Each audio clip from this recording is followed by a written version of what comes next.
हम अभी broad gauge metro में हमने मैंने परसों नागपुर में हमारे मेट्रो का उद्घाटन हुआ। आओ कैसी चकाचक है। अभी हम मेट्रो की फैक्ट्री डाल रहे हैं, रोलिंग स्टॉक की। तो मैंने हमारे अर्बन सेक्रेटरी को कहा कि मैं 40% कॉस्ट कम कर देता हूँ, तो मेरे एरिया में फैक्ट्री डालो। पूरी एल्यूमिनियम के कोच बनेंगे। Indian company, Italian company designer है, वो आ रही है, तो कॉस्ट कम हो जाएगी, तो वहां वेंडर डेवलप होंगे, एंसिलरी इंडस्ट्री डेवलप होगी, रोजगार मिलेगा, कॉस्ट कम होगी। तो नथिंग इज इम्पॉसिबल। धीरे धीरे हम लोग सभी बातों के विकल्प देने की ताकत हमारे बीच में है, और इसलिए टेक्नोलॉजी इनोवेशन को स्वीकारने के लिए फ्यूल में और बस बॉडी में इतनी घटिया बस बॉडी है, मुझे आप माफ करो, मैं आपकी क्षमा मांगता हूं। और it is not your failure, it is my failure as a minister कि मैं ये कर नहीं पाया, ये मेरा दर्द है। तो कोई भी हथौड़ा लेके खीले लेके बैठता है और ठकाठक ठोकता है और वो बॉडी बनती है। और मेरे पास 4 बार आते गरीब लोगों का रोजगार जाएगा, मैं थोड़ा दयालु हूं, तो मैं बोलता हूँ ठीक है, एक्सपांड करो, 3 महीने दो, आप सुधारो। बोले कबूल करते, हम मशीन लेंगे, अच्छा करेंगे। कुछ नहीं करते, वही आदत पड़ी है। रास्ते पे खड़े होते, ट्रक खड़ा करते सरकारी जगह पर, वही लकड़ी काट काट के ठोकते, हथौड़ा कीड़े लेके ठोक पीट करते, लाल पीले लाइट लगा देते, कर देते, बस आ गई। तो बोला ये रोड वाला का नहीं जम रहा, तो मैंने हमारे सेक्रेटरी को, एमडी को बोला, और डॉफल वेयर करके ऑस्ट्रियन कंपनी है जिसका 65% शेयर है, ये इसमें रोपवे, केबल कार, फेनिकुलर रेलवे, तो उन्होंने फिलीपाइंस में हवा में चलने वाली बस तैयार की। 260 लोग बैठते उसमें, डबल डेकर बस। और वो मैंने पूरा करके वैपकॉस के साथ उनका जॉइंट वेंचर कर दिया। उन्होंने 13-14 जगह पर अभी डीपीआर बनाए, और वैपकॉस गवर्नमेंट कारपोरेशन है, तो वो भी आप उपयोग करना है तो उनको डायरेक्ट डीपीआर बनाने के लिए बता सकते हैं। अभी वो डिपार्टमेंट मेरे पास नहीं है, तो आपको तुरंत प्रेजेंट दे सकते हैं। तो मेरा आपसे यही सुझाव है कि दिस इज द टाइम कि दुनिया बदली है, देश बदल रहा है, और हम प्रधानमंत्री से लेकर सब लोग चाहते हैं कि हम बदले। Innovation, entrepreneurship, science, technology, research, skill, इसको हम नॉलेज कहते हैं, और conversion of knowledge into wealth, ये हमारा भविष्य है। चला दिल्ली में, तुम नहीं थे उस दिन, टोयोटो कंपनी के जापान के इंजीनियर आए थे, और मैंने हाइड्रोजन कार खुद चलाई। Hydrogen is fuel for future. और अब हमारे यहाँ मैंने इनको कहा कि बायोमास से हाइड्रोजन बनाएंगे। तो मुझे लगता है आप पूरे देश के टेक्नोलॉजी को दुनिया भर के लोगों को लाकर इनको सब बातें समझाइए। केवल सरकारी कार्यक्रम है, जैसे 15 अगस्त और 26 जनवरी के जो शासकीय कार्यक्रम होते हैं, वैसा एक शासकीय उपचार करके कानपुर में निपटा देना, चाय पानी करके हमें भिजवा देना, ऐसा काम मत करना। कि मुंबई के किसी भी दिशा से, वसई विरार से लेकर कल्याण डोंबिवली तक, गेटवे ऑफ इंडिया, कहीं से भी व्यक्ति 20 मिनट्स के अंदर एयरपोर्ट में पहुंचना चाहिए पानी से। तो बोले कैसे होगा? मेरा फ्लोटिंग जेटीज डाल दो।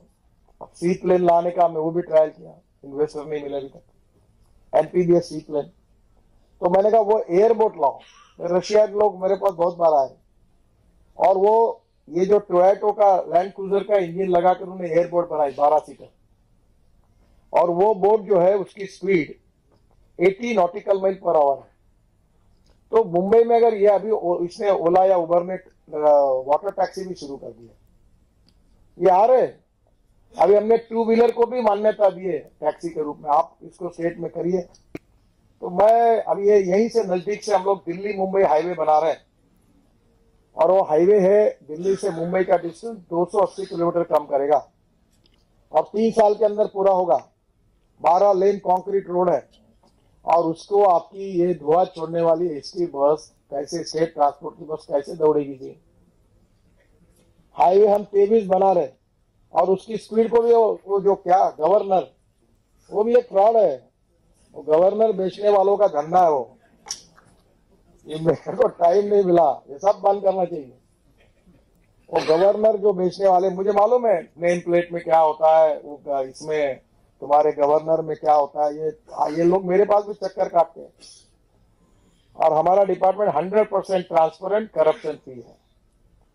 एक भी आदमी नहीं कह सकता कि मुझे कॉन्ट्रैक्ट के लिए आना पड़ा। ये सब फ्रॉड धंधे हैं, कोई मुझे संकोच नहीं है, लिखना है पेपर वाले लिखे, तो मैं जानता हूं सिक्योरिटी कोर्स के। और इसलिए आपको जो आवश्यक है वो सुधार करो। और अगर हाईवे इतना बड़ा बनेगा मैं गाड़ी को 12 घंटे में दिल्ली ले जाने की बात कर रहा हूं। एक ट्रक महीने में दिल्ली टू मुंबई मैक्सिमम 5 ट्रिपें मारता है, बहुत मेहनत की। तो अब हाईवे के कारण वो ट्रिपें होगी 8, 9, तो फ्यूल बचेगा, कॉस्ट बचेगी, लॉजिस्टिक कॉस्ट कम नहीं होगी। तो नए हाईवे के हिसाब से गाड़ियां भी वैसी बनानी चाहिए, एक्सीडेंट नहीं होने चाहिए। इसके लिए ब्लैक स्पॉट्स को हमने को सुधारना चाहिए। हम 14,000 करोड़, वर्ल्ड बैंक के 7,000, एडीबी के 7,000 और हमारे डिपार्टमेंट के 12,000 हम ब्लैक स्पॉट्स इंप्रूवमेंट के लिए खर्चा कर रहे हैं, क्योंकि 5 लाख एक्सीडेंट में होते हैं, 1.5 लाख लोग मरते हैं। और इसलिए मैं तो चाहता हूं कि निश्चित रूप से हाईवे अगर तो टेक्नोलॉजी अच्छी चाहिए। और मैं स्वदेशी वाला हूं, इन सब लोगों को कहता हूं मैं, टाटा महिंद्रा को, कि तुम भी ऐसी क्वालिटी बनाओ जो इंटरनेशनल स्टैंडर्ड में बैठ सकती है। थोड़ी कॉस्ट बढ़ेगी तो बढ़ेगी, और ये हुआ ना। आज देखो ट्रक वाले भी हमारे यहाँ ले रहे फॉरेन कंपनी के, बसेस ले रहे वॉल्वो की, स्कैनिया की, मान की, कोई BMW, कौन सा अलग अलग ब्रांड आ रहे। ये इसलिए आ रहे कि हिंदुस्तानी कंपनियों ने अपने क्वालिटी में सुधार नहीं किया, वो कॉस्ट सेंट्रिक बने और क्वालिटी नहीं हुई। इसलिए लोगों को चॉइस में अच्छी चाहिए थी। अगर हमारे लोग अच्छे बनाएंगे तो हम उनको मदद करें।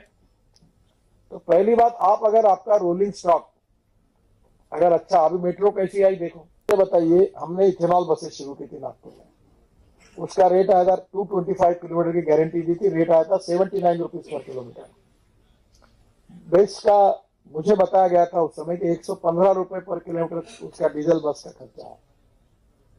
फिर इलेक्ट्रिक बस का 50 रुपए आया पर किलोमीटर, और अभी मेरे को किसी ने कहा कि 40-42 पे आया ना। अब मुझे बताओ कि 42 किलोमीटर का खर्चा कहाँ और 115 का कहाँ। तो फिर मुझे बताओ, रेट बढ़ाने की काय के लिए ऑटोनॉमी चाहिए आपको? अगर आपकी फ्यूल में 115 रुपए पर किलोमीटर के बजाय अगर 40 रुपए पर किलोमीटर खर्चा आया, उल्टा तो टिकट रेट कम करने चाहिए अपने 40%। मैं कहता हूं टिकट रेट मत कम करो, उसके बजाय कंफर्ट अच्छे दो, टिकट रेट वही रखकर लोगों को अच्छे कंफर्ट दो। तो मुझे लगता है इसमें प्रॉफिटेबिलिटी है। मैनेजमेंट में सुधार करना पड़ेगा, टेक्नोलॉजी में सुधार करना पड़ेगा, चोरी को रोकना पड़ेगा, करप्शन को रोकना पड़ेगा, management transparent, professionally, time bound decision making, और थोड़ी स्ट्रिक्ट करनी होगी।